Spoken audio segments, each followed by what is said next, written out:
ridiculous question to ask people above 30. But you remember Grease, right? The movie Grease? Yes, the movie, right. Uh-huh. This is this is my Grease situation right here. Wow. Welcome to Highly Questionable. I'm Dan Levitard. That's Izzy Gutierrez. Sarah Spain will be ready in a second. He's actually carrying that comb around. Let's get started. Where else am I supposed to put it? Did the Clippers expose the Rockets' microball? All right, this producer doesn't have the proper energy for this story. This story is very strong. It's the game last night that people were talking about. And if the Houston Rockets hadn't played last night the way they did in Game 7 against Golden State a couple of years ago, when everything could have been changed, the way we view the Rockets and the way we view the Kevin Durant Warriors could have been changed, it's because this team has more variance than any team in the league because of how they play. They are inventive. They are special. They have made an efficient Russell Westbrook, and I thought his game was going to age very poorly. But for all their inventiveness, they still got James Harden, one of the most confusing players we've ever seen, where Charles Barkley's on the radio with us yesterday saying he's the best offensive player in the history of the sport, and then he gives you that game last night where the Clippers are 10-0 when they're healthy. The Clippers look like they're ready for the playoffs, and the Rockets look like we're too used to seeing them in the playoffs. Full disclosure here, I did the Rockets-Celtics game last week, and after the Rockets won that in overtime in Boston, I was ready to say the Rockets can make a finals run. I absolutely was, just because if you look at that game, James Harden was struggling mightily from the field, but it was Russell Westbrook carrying the team. He was doing it by getting to the basket, none of those crazy pull-ups, just playing essentially the point center role. And they were doing it defensively in a way that they have all those wings, they have good size 1 through 4, and just making P.J. Tucker handle the 5, and that's okay. This one, it makes you realize what you can do when you simply defend Russell Westbrook better. And I know that's harder to do than it is to say, but if you can stay in front of him and not allow him to get layups at the rim, then you can absolutely not afford the offer from James Harden or another offer from Russell Westbrook from deep. Then you have to have other people contributing. So this makes me think 4 out of 7 wins for this team against some of these better defensive teams in the Western Conference isn't happening. Yeah, listen, the Clippers are going to expose a lot of people when they're healthy. So this is about the Clippers and their elite perimeter defense and their ability to outsize the Rockets on the offensive side of the ball. But it's as much about the Rockets. And Dan, you're completely right. This is a team that went 7 of 44 from beyond the arc in a Game 7 playoff game when they weren't yet doing small ball or micro ball, which sounds like something you'd be diagnosed with, so I prefer to say small ball. Either way, before they even decided to go all in on this small player conceit, they were already a feast or famine team because of the style of play and how much they rely on being able to hit the 3. So yeah, this is a terrible matchup for them. This Clippers team was particularly awful to watch them play against, but this is going to be a problem for them against any team if they get cold from beyond the arc. I will say this on the Clippers for everybody who's so excited about that team in the playoffs. Playoff Paul George is not exactly the greatest version of Paul George. 16 of his 76 playoff games, he shot less than 30% from the field. He can have some real stinkers. A couple of those came just last year. Sarah, can you help me with something here? He started that thought, as Jeff Van Gundy does often, with "I will say this." What's the more annoying phrase, "I will say this" or "having said that"? Both of them seem terribly wasteful. It's a toss-up, really. I think it's a tie. Also, worth noting, if you had told someone, I don't know, 10 or 15 years ago that Izzy was going to use the phrase point center in a sentence and none of us were going to blink, we were all going to be like, yeah, that's a thing in basketball now, the point center. Yeah, you made microball an illness of some sort. I don't even want to know what you were thinking of there. They play tonight. Who are you more confident in, the Bucks or the Lakers?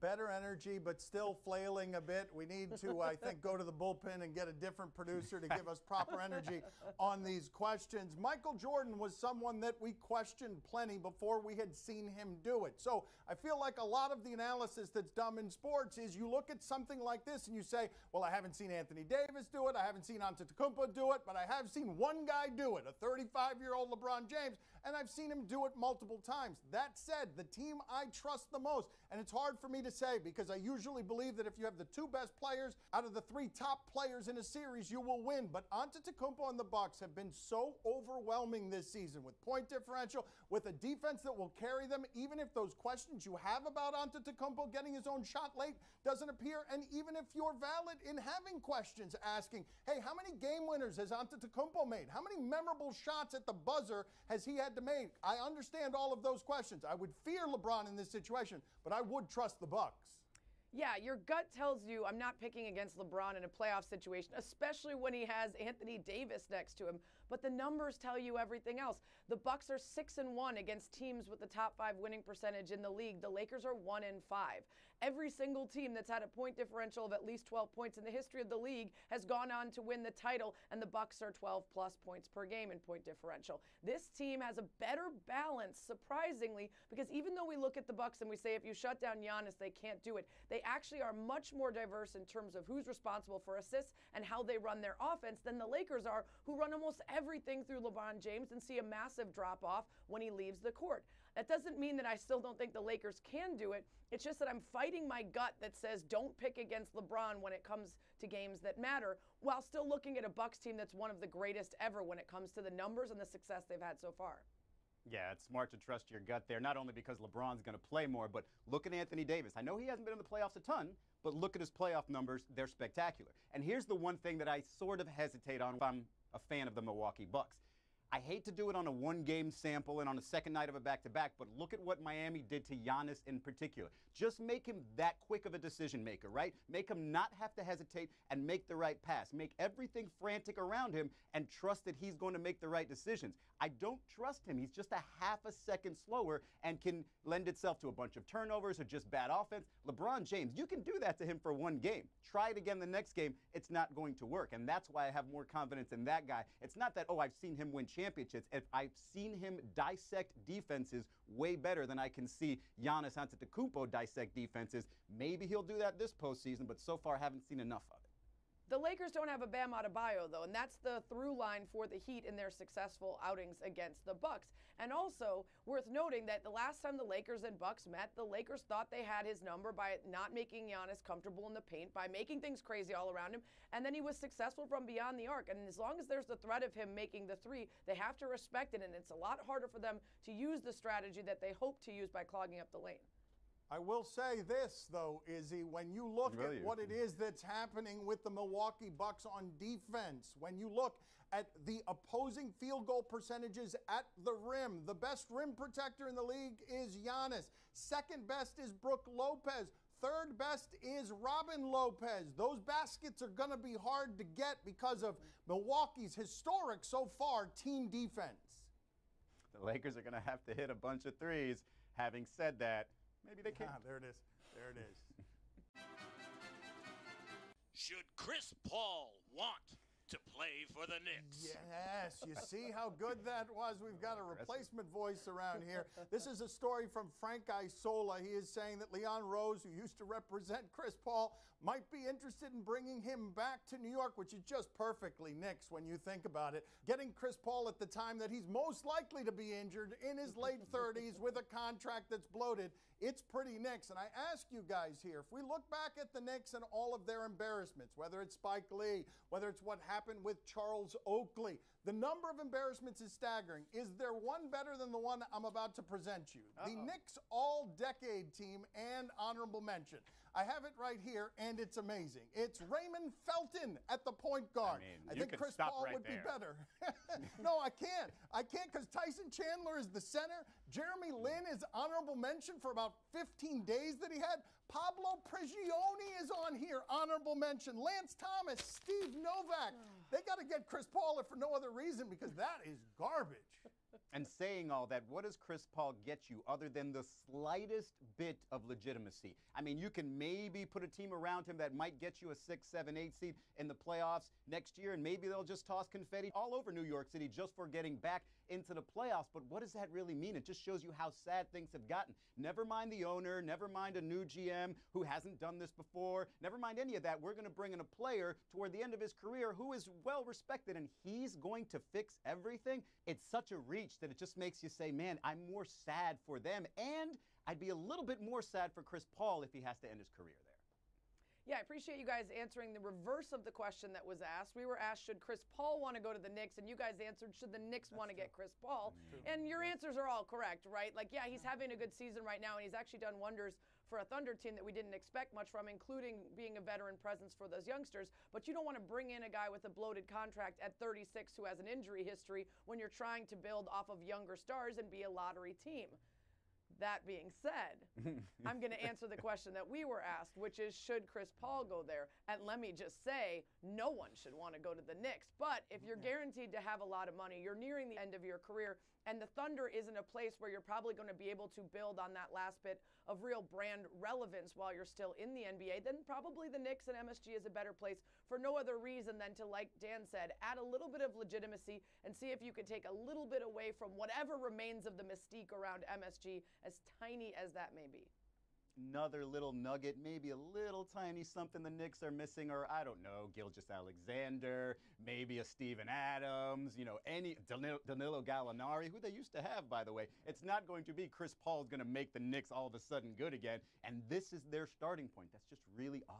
Well, and the problem is, too, the last year of the contract they would be taking on is that big free agency year with guys like Giannis Antetokounmpo. And we know from past experience, the Knicks are always in the running for the biggest free agent. So they better keep that window open just in case Giannis wants to be the next all-decade team of the Knicks. Coming up next on my son's TV show. Oh, no. Why? Why would you do this? Okay, the question No. is, how is this going to stop it? No. Oh, he's moving. Yeah, he's moving. I don't want to see. Does he Why? want to stop? I think he knows. Because, yeah, if he puts down his shoes, they're going to be sparks. They're going to be sparks. Don't hit a pole. Don't hit a pole. Highly questionable is brought to you by Domino's. Use Domino's bypass to bypass the carrier line and get in and out fast. The game that thinks Cajun seasoning makes everything taste better. Do you question? Yeah, that's true. Even popcorn, believe it or not. You give us topics and events, we question. French fries. Same goes for red pepper chili flakes. Do you question which Jake had the cooler intro? How'd this producer get back in the game? I enjoyed the producer with the better energy What that was happened? kind of loud. All right, we go out to Minnesota high school hockey. We've got two Jakes. Let's see what happened. Whoa. Number 20, junior defenseman Jake Casey. Is that what he's going for? The hair I had in sixth grade. Jake Casey wearing the hair that Dan Levitard wore in a headband in sixth grade. And he says, what's up? Clearly the first guy was Jacob. The second guy was Jake. Yeah. The first guy was trying to look hard, but we know he's probably about 5'8", 135. The second guy will actually fight you in an alley with that hair. Extra appreciation for a guy with hair who doesn't know what to do with it. This guy's hair's not terrible either, by the way. Like, our boy Luloff there, but it's just that this comes in. This is Loverboy in 1980.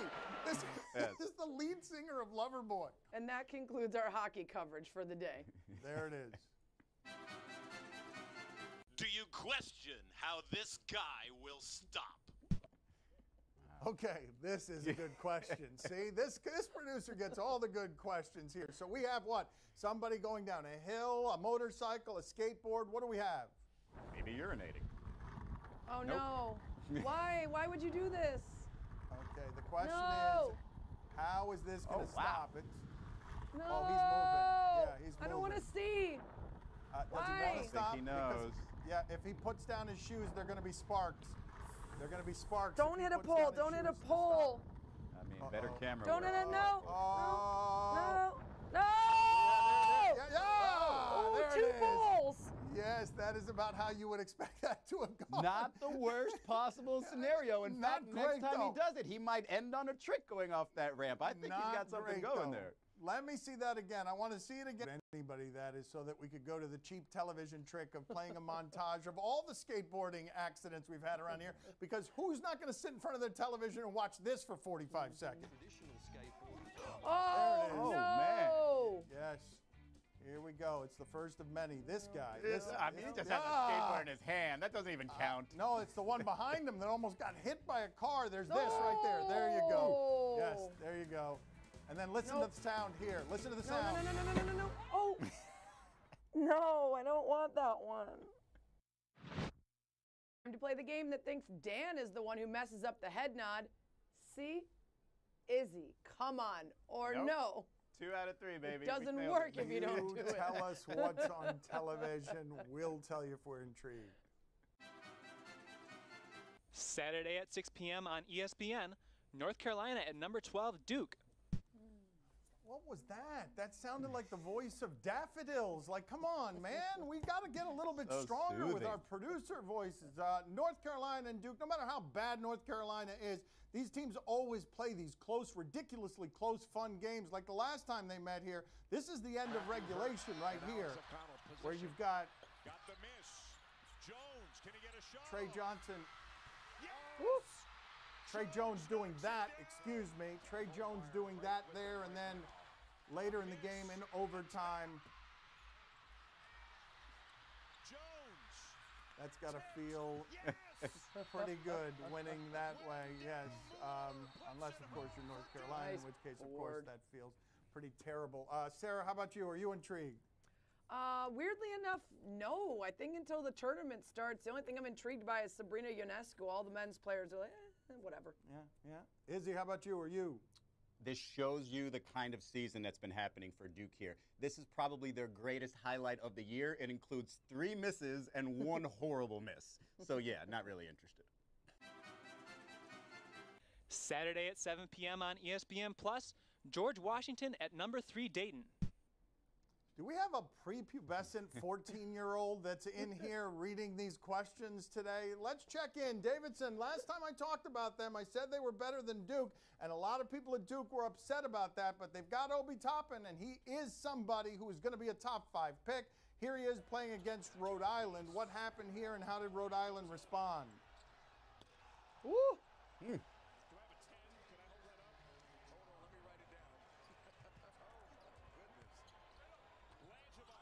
I was so happy for him. Lynn, you were going to respond. Oh, you would have been dunking on him as well. Oof. Sarah, are you intrigued? I think I made myself clear. Sabrina Ionescu is who I want to watch, and that's it for now. Okay, my bad. I'm sorry to ask you again, as if I wasn't listening last time. Izzy, are you intrigued? And as much as I agree with you, Sarah, I do love saying the name Obi Toppin, which makes me really happy that he is going to be a Toppin 5 pick next year in the draft. Obi Toppin. Obi, oi. Yes. Oi. All day long, baby. Tomorrow night on HBO. The Shop, uninterrupted. Okay, we've got a staggering, a breathtaking 5 CO-No questions today with the producers hoping desperately that you do not notice how thin the show was at the top with those basketball questions about 3 regular season NBA games. Regardless, Patrick Mahomes is being asked a question here by Mav Carter. What does that go like? I started playing quarterback junior year of high school. That's when I really started playing quarterback until now, which is, I think, 6 years. You've only been playing quarterback 6 years? Well, I started playing my junior year of high school. I was playing safety. I was playing safety, a little bit of quarterback, yeah. So I literally, I didn't understand how to read defenses until like halfway through last year. I understood coverages, but how to be able to pick up little tendencies defenses do, stuff that Brady and them have done, that they know it and they just do it. Second nature. I was just playing. There he is. And You stuff were was just ahead of the brain. And then this year I could actually recognize more and more stuff. And I think the more experience and the more I learn, then I'll be able to go out there and call plays and do that different stuff because I've seen it. And I still think there's a long way for me to go there. And that's where mentally I think I can get better. Physically, I feel like I've done a lot of stuff. I always work on the fundamentals and doing that stuff, but I think mentally I can still take my game to a whole nother level. That's crazy to say. Randy Moss, it is said, only in his first year knew how to run fly routes, had 17 touchdowns anyway. That guy's going to grow as a player. Sarah, are you intrigued? Very intrigued. If you're telling me that Patrick Mahomes is a tiny percentage of what he could be, I am super in, and I always love the shop. Always good. Izzy, how about you? Are you intrigued? Definitely intrigued. I will say this. Patrick Mahomes was at the Mavs Pelicans game I was at Wednesday wearing essentially the same thing. It doesn't look bad. I'm just saying he definitely has a style. I will also say this, having said that, is that I always thought that when my hair grew out, it would look like Patrick Mahomes. It doesn't. That's all. Izzy, I don't think you should be talking about the shirt of Patrick Mahomes. At least he was wearing a shirt. We'll send you out for the weekend. We will send you out of here this way with beefcake sensuality. Izzy Gutierrez, you could catch him on NBA sidelines and on Outside the Line. Sarah Spain, that's what she said is the name of the podcast. Check it out. And you can catch Izzy on train tracks for no good reason, shirtless. It's a nice day.